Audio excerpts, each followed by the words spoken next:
bienvenida. Como dicen los hermanos Ramón, nosotros venimos de la ciudad de Cartagena, somos de Armenia, bueno, yo soy de Armenia, mi esposa es de Cartagena, y estamos entonces de vacaciones aquí en la ciudad de Armenia, disfrutando un tiempo maravilloso con la familia, con los hermanos, y bueno, para mí es un privilegio poder estar con ustedes en esta noche compartiendo la palabra de Dios. Es un privilegio que el Señor nos da a nosotros como hijos de Dios de poder abrir las escrituras y la responsabilidad que tenemos cuando lo hacemos. Entonces vamos a orar para poner este tiempo en las manos del Señor, que Él nos ayude, que Él nos dirija, que Él nos guíe. Padre, en esta noche queremos abrir las escrituras y rogamos tu ayuda, tu dirección. Sabemos que no sabemos absolutamente nada de ellas, y que solamente es por el Espíritu Santo que mora en nosotros, que podemos entender las escrituras, aplicarlas a nuestra vida y entonces también hablar de ellas. Gracias porque podemos hacerlo con convicción, sabiendo que tú nos das ese honor de poder hacerlo. Guíanos pues en ese tiempo que vamos a tener de las escrituras. Así oramos agradecidos en Cristo Jesús. Amén. Bueno, esta noche vamos a leer la palabra de Dios en Primera de Juan, la primera epístola de Juan. Allí los hermanos en Éfeso estaban teniendo un grave problema, y era que ellos habían recibido una mala enseñanza, y eso causó entonces en ellos un daño. Entonces, por ende, entonces el hermano Juan manda esta carta, que fue una carta circular, que no solamente era para la iglesia de Éfeso, sino para otras iglesias alrededor de ellas. Entonces, ¿cuál fue el motivo por el que Juan envió esta carta allí, a Éfeso? Entonces, había un grupo que se llamaba los gnósticos, y ellos tenían una enseñanza que no era conforme a las escrituras. ¿Qué enseñaban ellos? Entonces ellos hablaban y enseñaron que Cristo no vino en un cuerpo como el que nosotros tenemos. Ellos decían que el espíritu era esencialmente bueno y que la carne es esencialmente mala. Entonces, que era imposible que el Hijo de Dios, el 3 veces santo que nos enseña las escrituras, era imposible que él se hubiese hecho humano. Entonces ellos, por ende, negaban que Cristo se humanó, y también negaron que Cristo murió y que resucitó. Y esto causó entonces un efecto en la iglesia en Éfeso, y los hermanos empezaron a tener problemas allí por esta falsa enseñanza. El hermano Juan habla de ellos. Aquí tiene una introducción, pero no lo voy a decir para no perder mucho tiempo. Juan llamaba a estos hombres que estaban en la iglesia y que luego salieron de allí. Juan les dice a ellos que ellos eran falsos profetas, y eso se ve en el capítulo 4, el versículo 1. También Juan los menciona a ellos como mentirosos. También está en el capítulo 2, el versículo 22, y los llama también anticristos. Y está en el capítulo 2, versículo 28, versículo 22, y en el capítulo 4, el versículo 3. Esa era una enseñanza muy dañina, porque eso hace entonces que las personas empiecen a pensar cosas que no deben pensar y que no son conforme a las escrituras. Entonces vamos a mirar el versículo, vamos a leer del versículo 1 hasta el versículo 4, y dice así la escritura: lo que era desde el principio, lo que hemos oído, lo que hemos visto con nuestros ojos, lo que hemos contemplado y palparon nuestras manos tocante al verbo de vida. Porque la vida fue manifestada y la hemos visto, y testificamos y os anunciamos la vida eterna, la cual estaba con el Padre y se nos manifestó. Lo que hemos visto y oído, eso os anunciamos. ¿Con qué propósito? Para que también vosotros tengáis comunión con nosotros, y nuestra comunión verdaderamente es con el Padre y con su Hijo Jesucristo. Estas cosas os escribimos para que vuestro gozo sea cumplido. Entonces vemos cómo el apóstol Juan, guiado por el Espíritu Santo, era el indicado para que estos hermanos pudiesen entender que lo que ellos habían recibido como enseñanza no era conforme a las escrituras. Y Juan empieza entonces a decirles a ellos cosas muy interesantes. Y Juan les dice lo que era desde el principio. Y Juan empieza con un orden. para que estos hermanos entendieran que Cristo sí se humanó, para que ellos entendieran que Cristo sí vino a esta tierra en forma de hombre, en forma de siervo, como dice en Filipenses capítulo 2. Y dice la primera parte, lo que era desde el principio. Y entonces, interesante porque vamos a mirar las escrituras que ellas explican a sí mismo. Entonces vamos a mirar en Juan capítulo 1 y el versículo 1 de Juan, donde dice la escritura lo siguiente. Juan capítulo 1 y versículo 1. Dice la escritura, en el principio era el verbo, y el verbo era con Dios, y el verbo era Dios. Y todos tenemos claro que ese verbo está hablando de Cristo, el verbo, ese Dios que no tiene ni principio ni final, un Dios eterno, un Dios maravilloso, ese Dios al que nosotros seguimos. También en Juan capítulo 8, ahí mismo, Juan capítulo 8 y versículo 58, dice la escritura lo siguiente. Jesús les dijo, de cierto os digo, antes que Abraham fuese, yo soy. Ese que se apareció allí a Moisés en la zarza. ¿Se acuerdan cómo dijo Moisés? Le dijo, cuando yo me presente delante del pueblo de Israel, ¿cómo voy a decir yo? ¿Quién me envió? Él le dijo, yo soy. Se le va a decir, yo soy, te envió a vosotros. Ese es el Dios maravilloso que nosotros seguimos. Y ese es el Dios, el cual entonces Juan, en esta carta que es apologética, que es en defensa del Evangelio, Juan estaba entonces escribiendo a los hermanos para que ellos entonces no empezaran a pensar cosas y no disfrutasen de la comunión que gozamos nosotros como hijos de Dios, con nuestro Dios, como cantamos entonces ahora. Tengo más versículos ahí, pero nos vamos a parar ahí porque el tiempo pasa rápido. Vamos a seguir entonces en el versículo 1 y sigue diciendo lo que hemos oído.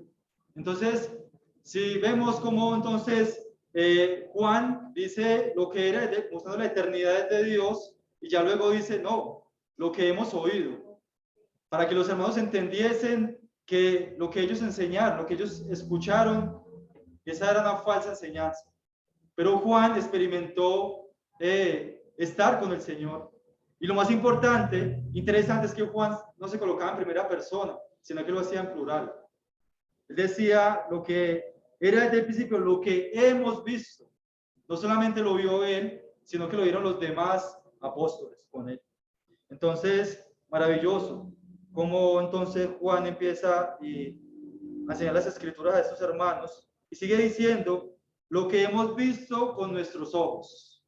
Entonces, lo que ellos escucharon, ahora Juan dice lo que hemos visto con nuestros ojos. Y aquí sí quiero que leamos una cita y vamos a ir a Marcos capítulo 4. Marcos capítulo 4, a ver qué fue lo que vieron ellos entonces.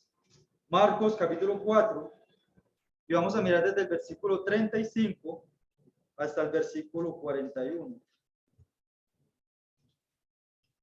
Dice así la escritura, Marcos capítulo 4, versículo 35 hasta el versículo 41. Y dice, aquel día, cuando llegó la noche, les dijo, pasemos al otro lado. Y despidiendo a la multitud, le tomaron como estaba en la barca, y había también con él otras barcas, pero se levantó una gran tempestad de viento y echaba las olas en la barca, de tal manera que ya se anegaba, y él estaba en la popa durmiendo sobre un cabezal. Y le despertaron y le dijeron, maestro, ¿no tienes cuidado que perecemos? Y levantándose, reprendió al viento y dijo al mar, calla, enmudece. Y cesó el viento y se hizo grande bonanza. Y les dijo, ¿por qué estáis así amedrentados? ¿Cómo no tenéis fe? Entonces temieron con gran temor y se decían el uno al otro, ¿quién es este que aún el viento y el mar le obedecen? Entonces, Juan experimentó todo esto con los discípulos. Ellos lo vieron con sus ojos. Y sigue diciendo la escritura, lo que hemos contemplado. ¿Y qué contemplaron los discípulos entonces? Y vamos a ir a Lucas capítulo 9. Lucas capítulo 9. Y vamos a leer el versículo 27.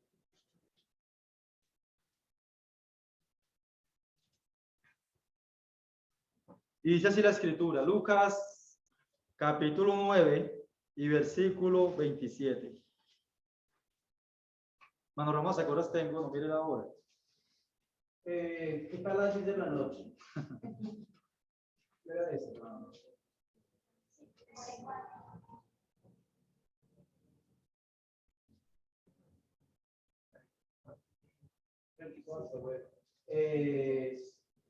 Contando 5 para las 8.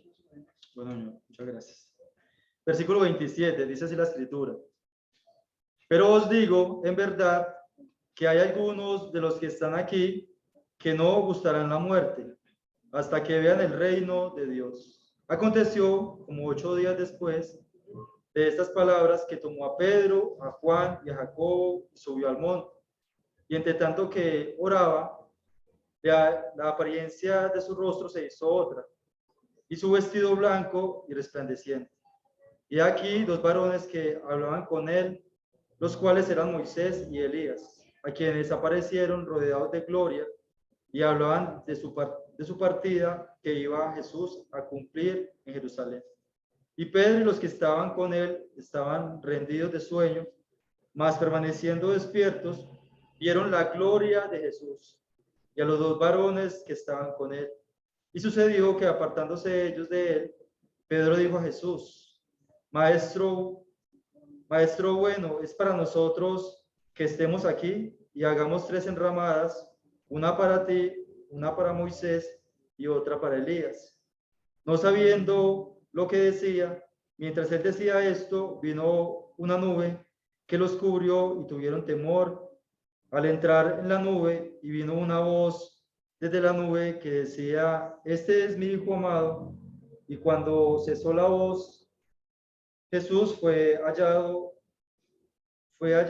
solo, y ellos callaron, y por aquellos días no dijeron nada y nadie de lo que habían visto. Y vamos a ir a Juan capítulo 1, nuevamente a Juan capítulo 1. Y dice el versículo 14, la parte final, dice, vamos a leer todo el versículo 14, dice el capítulo 1 de Juan, y aquel verbo fue hecho carne y habitó entre nosotros, y vimos su gloria, gloria como el unigénito del Padre, lleno de gracia y de verdad. Entonces, Juan, Jacobo y Pedro, ellos contemplaron la transfiguración del Señor Jesucristo. Y ellos vieron más allá de lo que los demás apóstoles pudieron ver del Señor Jesucristo. Porque dice que ellos vieron su gloria, gloria como el unigénito del Padre, lleno de gracia y de verdad. Y eso es lo que Cristo en su esencia es. Cristo está lleno de gracia. Y esa gracia es la que nosotros un día pudimos disfrutar. Esa gracia de la cual un día nosotros conocimos. Y esa gracia aún está ahí para todo aquel que quiere acogerse de esa gracia. Pero también hay que tener algo muy claro, que esa gracia nosotros no la merecemos. Esa gracia solamente el hombre la puede obtener por Cristo. Y si en esta noche hay personas que nos ven que aún no son hijos de Dios, que aún no han puesto la mirada en Cristo, dice la Escritura que hoy es día de salvación. Hoy es el día en el cual tú puedes venir a Cristo, porque solamente Él conoce el mañana. Nosotros no, nosotros estamos disfrutando el presente y nosotros no podemos decir mañana vamos a hacer tal cosa porque no sabemos si vamos a a despertar mañana, ¿cierto? O si vamos a salir de aquí ahora y vamos a llegar a nuestras casas. Entonces, si usted nos ve o alguien que esté aquí en este lugar en esta noche y aún no ha tenido un encuentro con Cristo, este es el momento. Ese es el momento indicado en que tú puedes hacerlo. Entonces, extendemos la invitación para que tú también puedas conocer a Cristo, para que puedas disfrutar de una comunión con Él y puedas entonces tener la confianza que tenemos nosotros, los hijos de Dios, de que estamos tranquilos. Pasamos una pandemia, pasamos momentos difíciles, pasamos muchas dificultades, pero estamos confiados en Cristo. Cantábamos ahora, confiad, yo estoy seguro, confía. ¿Por qué? Porque estamos en Cristo. Si no estuviésemos en Cristo, no hubiese esperanza, ¿cierto? Pero estamos en Cristo y es lo que el Señor anhela de toda persona. Porque el Señor dice que el deseo de Él es que todos los hombres vengan al conocimiento de la verdad. Ese es el deseo de Dios. Entonces, Cristo es el único que está lleno de gracia y de verdad.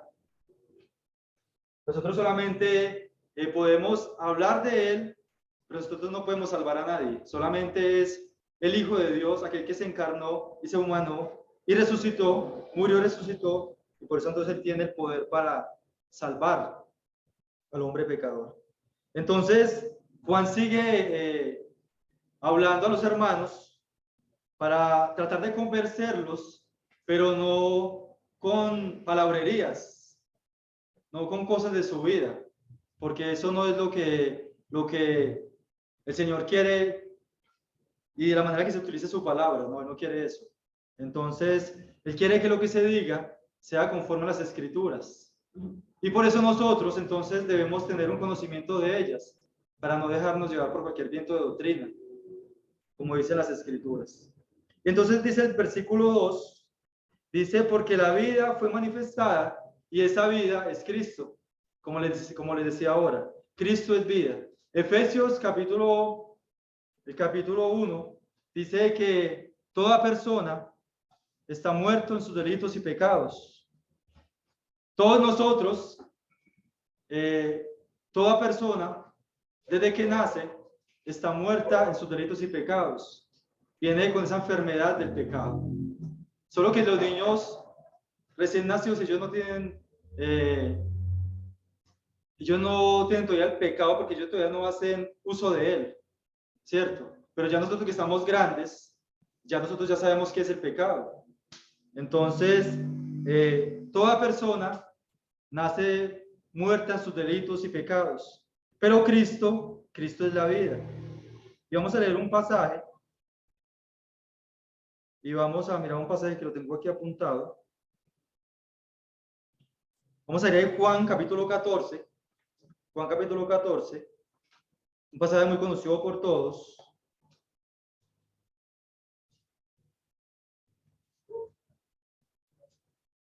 Y lo sabemos aún de memoria.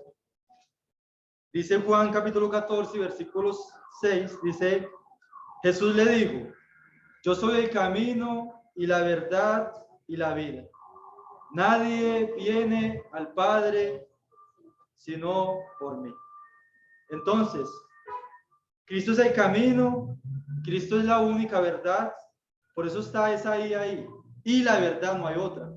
Si esta palabra dijera, yo soy el camino, la verdad, no sería una verdad absoluta, pero dice, y la verdad, o sea que no hay otra. Cristo es la verdad absoluta y dice, y yo soy el camino y la verdad y la vida, nadie viene al Padre sino por mí. Cristo es el único que puede dar vida. Cristo es el único que puede cambiar a la persona, trasladarlo de las tinieblas a su luz admirable. Y eso es lo que ha hecho Cristo con nosotros, con sus hijos. Y entonces la pregunta es, ¿por qué Juan entonces escribió estas palabras? ¿Cuál era el propósito de que Juan escribiese el versículo 1 y el versículo 2? ¿Cuál fue ese propósito? Entonces el versículo 3 nos da cuál era el propósito, cuál era el fin.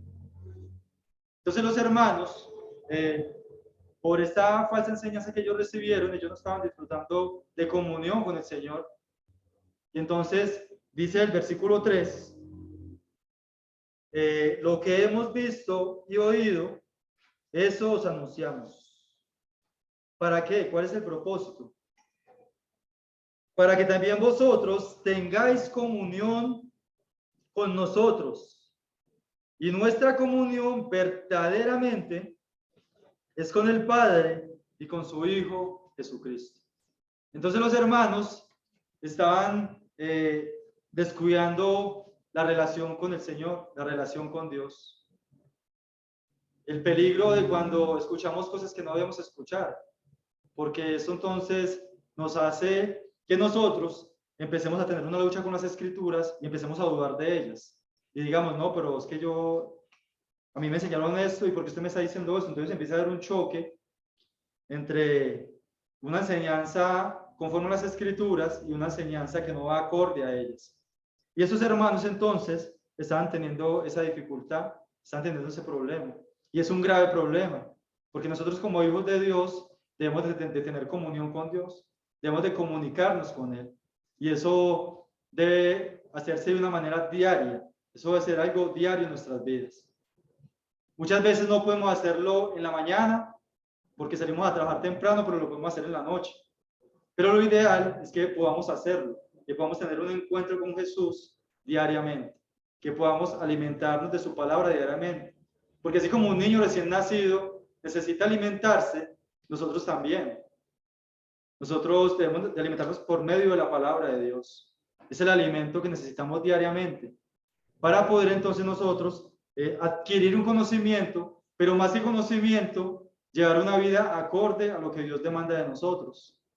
Porque muchas veces tenemos este pensamiento errado, que estudiamos las Escrituras para tener un conocimiento más grande, pero nuestra vida no está mostrando lo que sabemos. Más bien el Señor quiere que nosotros aprendamos las Escrituras para llevar una vida acorde a lo que Él nos pide, pero también para que tengamos un conocimiento de ellas. Para que no pase como le pasó a sus hermanos, que estaban entonces teniendo problemas por no tener un conocimiento de las Escrituras. Y ese era un grave error.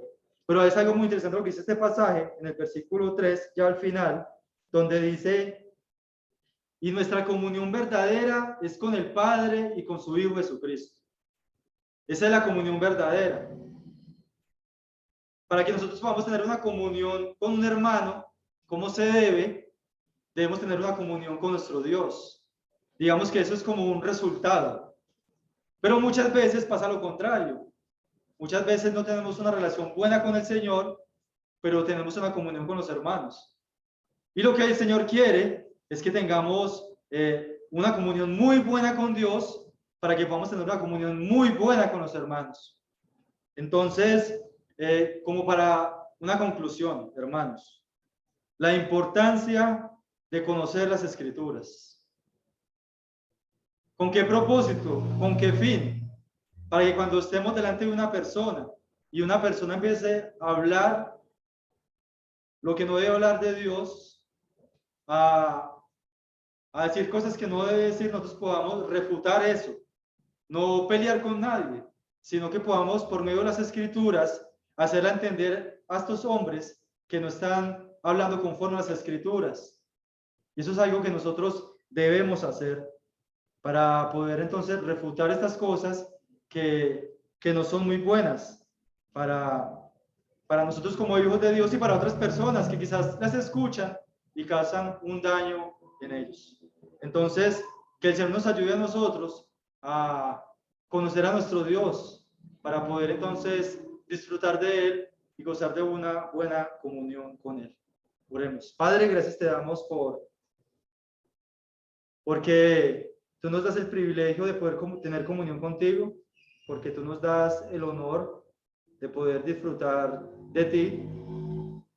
No merecemos tener comunión contigo, es una realidad, no merecemos tan grande privilegio, pero tú nos has permitido entonces poder experimentar y poder disfrutar de ello.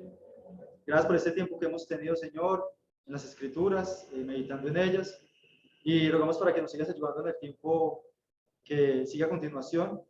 Y gracias pues te damos, oh Dios, por tu ayuda, y oramos así en Cristo Jesús. Amén.